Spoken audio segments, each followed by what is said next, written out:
Hello दोस्तों। आज हम स्टार्ट करने जा रहे हैं अपनी डीबीएमएस की यूनिट एंड ये हमारा पहला लेक्चर होने वाला है। शुरुआत के 2-3 लेक्चर हमारे थ्योरेटिकल होने वाले हैं। उसके बाद सभी हम प्रैक्टिकल करेंगे विद माई। तो चलिए शुरू करते हैं। तो दोस्तों, डीबीएमएस की फुल फॉर्म होती है डेटाबेस मैनेजमेंट सिस्टम। इसको समझने से पहले हम डेटाबेस को समझ लेते हैं। तो डेटाबेस क्या होता है दोस्तों? Database is a collection of inter related data which is use to retrieve, insert and delete efficiently.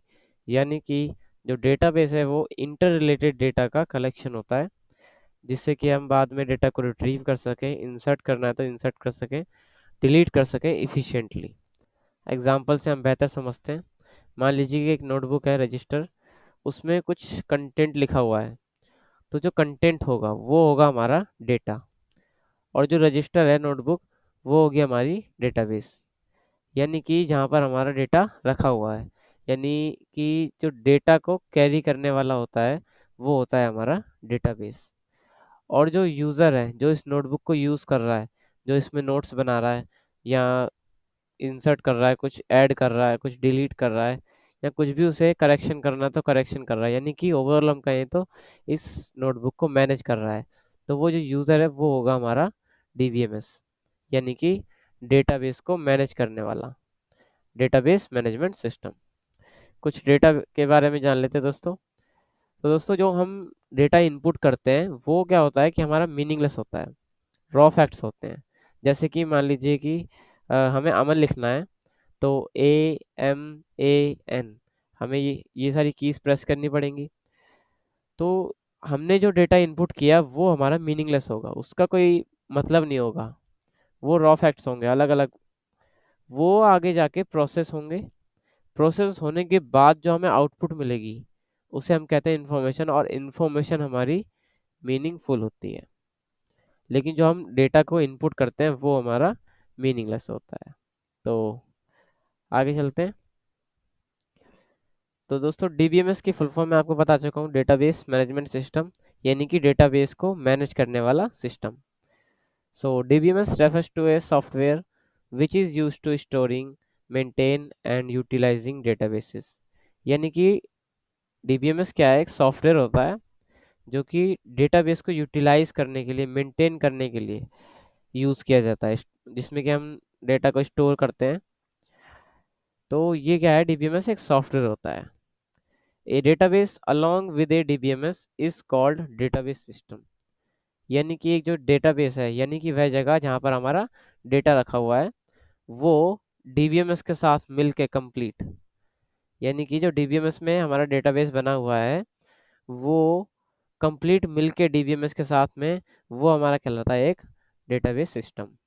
कुछ एग्जांपल है हमारे डीबीएमएस के, जैसे कि माईएसक्यूएल, जो कि हम सारा कुछ अभी माईएसक्यूएल के साथ में ही करने वाले हैं। माईएसक्यूएल बेसिकली एक आरडीबीएमएस होता है, relational database management system. Next Oracle होता है, एमएस एसक्यूएल सर्वर होता है, पोस्टग्रेसक्यूएल, एमएस एक्सेस, साइबेस और मोंगोडीबी, और भी बहुत सारे होते हैं। यहाँ पर एक पॉइंट आता है दोस्तों कि माईएसक्यूएल और एसक्यूएल, यहाँ पर बच्चों को कंफ्यूजन होती है बहुत, 11th 12th में खासकर, कि जो माईएसक्यूएल है वो क्या है और एसक्यूएल क्या है। तो एसक्यूएल दोस्तों एक लैंग्वेज होती है, स्ट्रक्चर्ड क्वेरी लैंग्वेज, और जो माईएसक्यूएल है वो हमारा सॉफ्टवेयर होता है, डीबीएमएस। और जो एसक्यूएल है उसका हम यूज करते हैं माईएसक्यूएल के अंदर बेसिकली। तो ये होता है हमारा डिफरेंस। नेक्स्ट है हमारा एडवांटेज ऑफ डीबीएमएस, या फिर हम इनको limitations of A file system भी कह सकते हैं। तो फाइल सिस्टम में ये सारी प्रॉब्लम्स थी, लिमिटेशंस थी, जिनको डीबीएमएस ने फुलफिल कर दिया, सॉल्व कर दिया। तो फर्स्ट है हमारी डेटा रिडंडेंसी। तो डेटा रिडंडेंसी क्या होता है दोस्तों? Duplication of data. इसको हम एग्जांपल से समझते हैं अच्छे से। मान लीजिए एक टेबल है, ये नॉर्मल फाइल सिस्टम में, इसमें ये सारे कॉलम्स हैं, स्टूडेंट की डिटेल है बेसिकली, ये roll number, student name, teacher ID, teacher name. तो मान लीजिए कि राम को राधा मैम पढ़ाती हैं, राज को सचिन सर पढ़ाते हैं, श्याम को भी राधा मैम पढ़ाती है। तो आप देख सकते हैं कि यहाँ पर टीचर्स नेम रिपीट हो रहे हैं, यानी कि डुप्लीकेशन ऑफ डेटा। ये तो एक एग्जांपल के लिए छोटी सी टेबल है, ये एक बहुत बड़ी टेबल भी हो सकती है।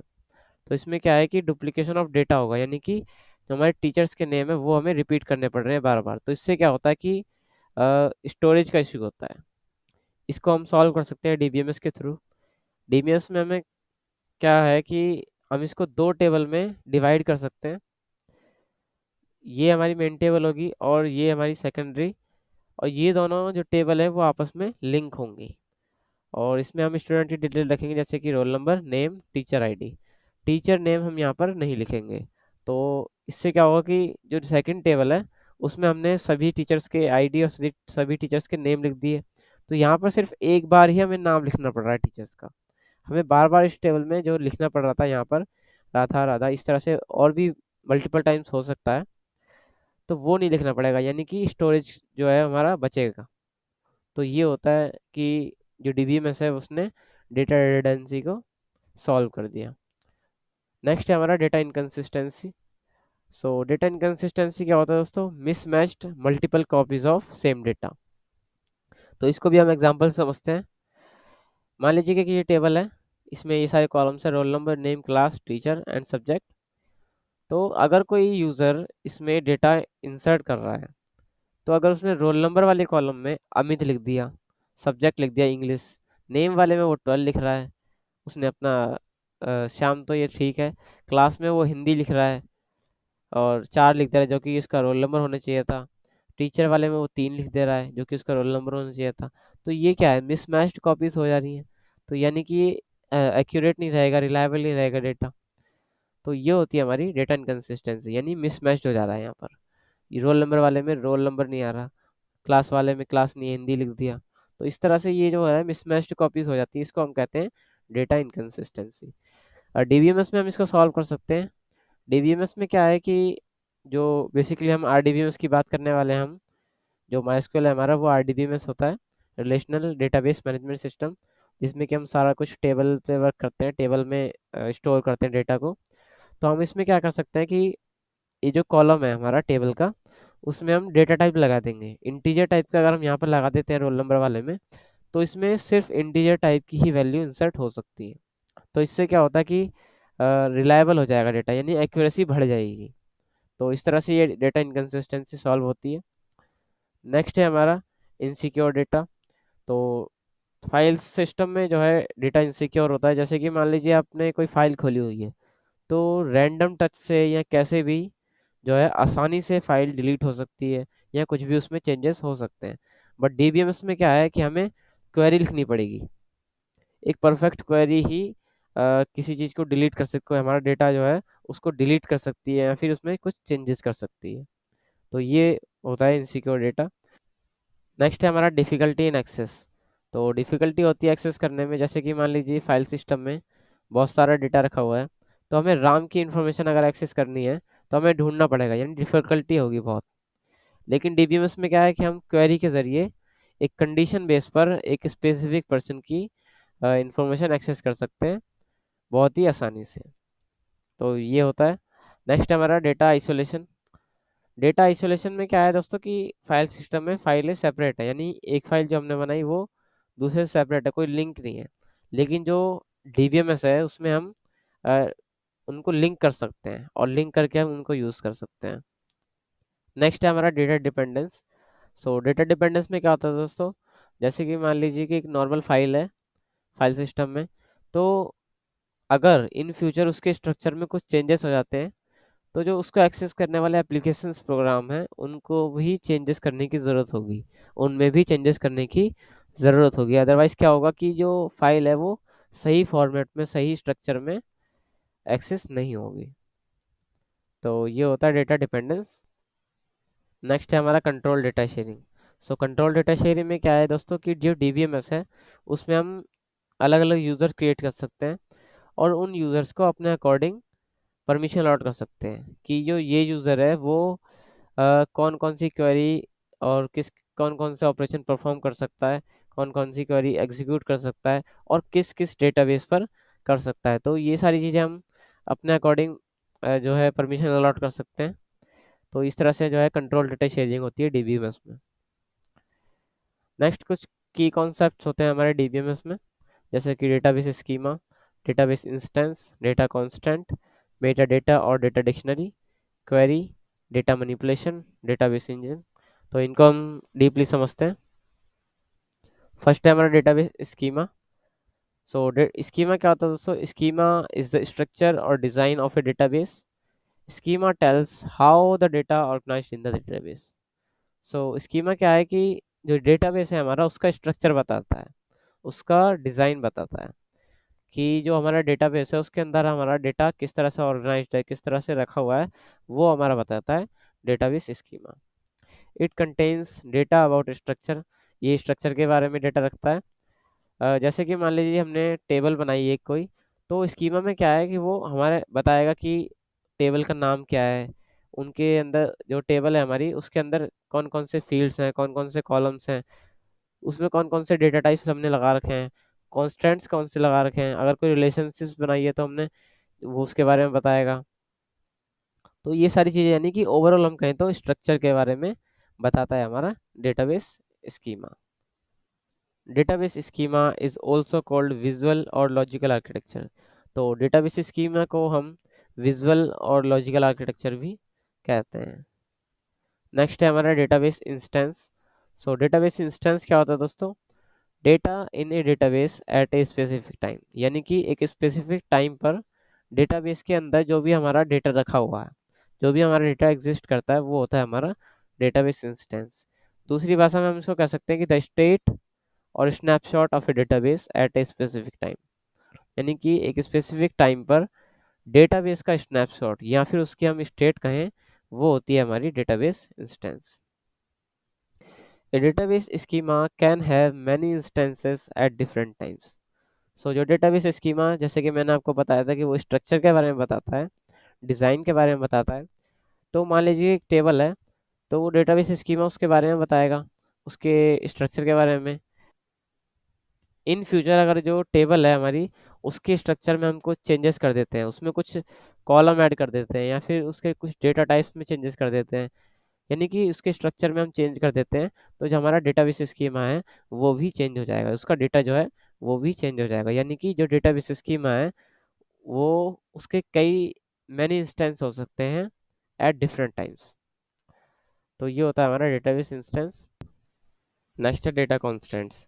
सो कॉन्स्टेंट्स क्या होता है दोस्तों? कॉन्स्टेंट्स क्या है कि जो टाइप ऑफ डेटा हमने सेट किया है, यानी डेटा टाइप से कॉलम्स में जो हमने डेटा टाइप सेट किया है कि इस टाइप का डेटा ही हमारा इस कॉलम में आ सकता है, उस पर हम रेस्ट्रिक्शन लगाने के लिए या लिमिटेशंस लगाने के लिए कुछ यूज़ करते हैं कॉन्स्टेंट्स का। तो जैसे कि मान लीजिए हमने डेटा टाइप लगाया था इनकंसिस्टेंसी वाले एग्जांपल में, रोल नंबर वाले कॉलम पर, कि उसमें इंटीजर टाइप का ही वैल्यू आएगी।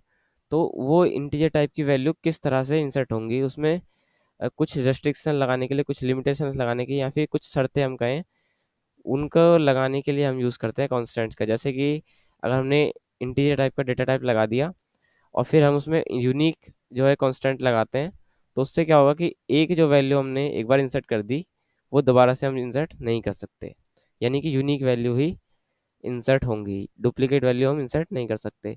नॉट नल अगर हम लगा देते हैं तो उसमें हम खाली नहीं छोड़ सकते, उस कॉलम को हमें उस कॉलम में हमें कोई ना कोई वैल्यू देनी ही पड़ेगी।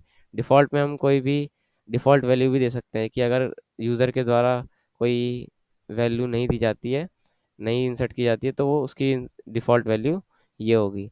चेक हम लगा सकते हैं कि ये कंडीशन अगर फुलफिल होती है तो ही जो है हमारा जो डेटा है वो इंसर्ट होगा। तो इस तरह से ये सारे कॉन्स्टेंट्स यूज़ किए जाते हैं। Constants are use to ensure accuracy and reliability. तो इस तरह से जो है, जैसे कि मैं आपको बता ही चुका हूँ कि रिस्ट्रिक्शन लग जाती हैं, लिमिटेशंस लग जाती हैं, तो इससे क्या होता है कि एक्यूरेसी और रिलायबिलिटी बढ़ जाती है। तो ये होते हैं हमारे डेटा कॉन्स्टेंट्स। नेक्स्ट है हमारा मेटा डेटा और डेटा डिक्शनरी। सो मेटा डेटा क्या होता है दोस्तों? Meta data is the data about the data, यानी कि डेटा के बारे में ही डेटा। तो जो डेटाबेस स्कीमा, जैसे कि मैंने आपको बताया था कि वो स्ट्रक्चर के बारे में बताता है, यानी कि वो डेटा के बारे में ही डेटा है। तो जो डेटाबेस स्कीमा होता है दोस्तों, वो हमारा मेटा डेटा ही होता है। The database schema is stored bye DBMS in a database catalogue और डेटा डिक्शनरी। सो जो डेटाबेस स्कीमा है वो डीबीएमएस के द्वारा एक डेटाबेस कैटलॉग या फिर डेटा डिक्शनरी हम कहें, उसमें वो स्टोर किया जाता है, इसीलिए हम उसको डेटा डिक्शनरी भी कहते हैं। डेटा डिक्शनरी क्या होती है दोस्तों, एक फाइल होती है बेसिकली जिसमें कि हम स्कीमा को स्टोर करते हैं। नेक्स्ट है क्वेरी। तो क्वेरी क्या होती है दोस्तों, query is a request to A database for obtaining information in A desired वे। तो जो क्वेरी है वो एक रिक्वेस्ट होती है बेसिकली डेटाबेस के लिए कि जिस तरह से हम चाहते हैं हमारा जो डिजायर्ड वे है उसके अकॉर्डिंग जो है वो इन्फॉर्मेशन ऑब्टेन करें। यानी कि जैसे बहुत सारा डेटा रखा हुआ है तो हमें राम की इन्फॉर्मेशन चाहिए, तो हम क्वेरी में कंडीशन लगाएंगे कि हमें राम की ही इन्फॉर्मेशन चाहिए उसके अकॉर्डिंग। तो जो डेटाबेस है वो राम की ही इन्फॉर्मेशन देगा, यानी कि हमारे डिजायर्ड वे में। User need to right query to retrieve और manipulate data using query language. तो यूजर जो है उसको एक क्वेरी लिखने की जरूरत होती है अगर उसे कुछ डेटा रिट्रीव करना है या डेटा को मैनिपुलेट करना है यूजिंग ए क्वेरी लैंग्वेज। तो क्वेरी लैंग्वेज जो कि हम अभी एसक्यूएल पढ़ने वाले हैं, स्ट्रक्चर्ड क्वेरी लैंग्वेज, उसका ही हम सब यूज करने वाले हैं। नेक्स्ट है हमारा डेटा मैनिपुलेशन।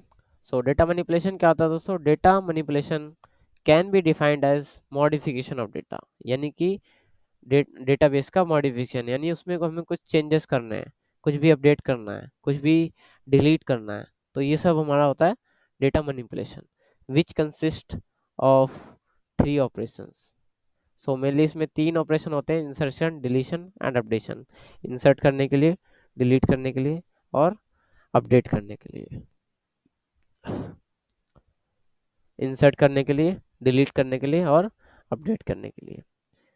तो नेक्स्ट है हमारा डेटाबेस इंजन। सो डेटाबेस इंजन क्या होता है दोस्तों, database engine is the underlying और internal component or set of programs used by DBMS to create database and handle various queries to retrieval or manipulation. So database is database engine क्या होता है दोस्तों, database engine DBMS के अंदर underlying और internal component होते हैं, या फिर हम इनको सेट ऑफ प्रोग्राम्स भी कह सकते हैं, जो कि डीबीएमएस के द्वारा यूज किए जाते हैं डेटाबेस को क्रिएट करने में और वेरियस टाइप की जो क्वेरीज हम एग्जीक्यूट करते हैं उनको हैंडल करने में। यानी कि जो भी हम क्वेरी एग्जीक्यूट कर रहे हैं रिट्रीवल के लिए या फिर कुछ मैनिपुलेशन के लिए, उनको हैंडल करता है डीबीएमएस डेटाबेस इंजन के द्वारा, डेटाबेस इंजन का यूज करके। तो ये होता है हमारा database engine. So thank you दोस्तों, आज का लेक्चर हमारा यहीं पर समाप्त होता है। अगर आपको लेक्चर पसंद आया हो तो लाइक करें एंड चैनल को सब्सक्राइब जरूर करें दोस्तों। अगर आपकी कोई क्वेरी है, कोई क्वेश्चन है तो कमेंट जरूर करें। तो जय हिंद दोस्तों।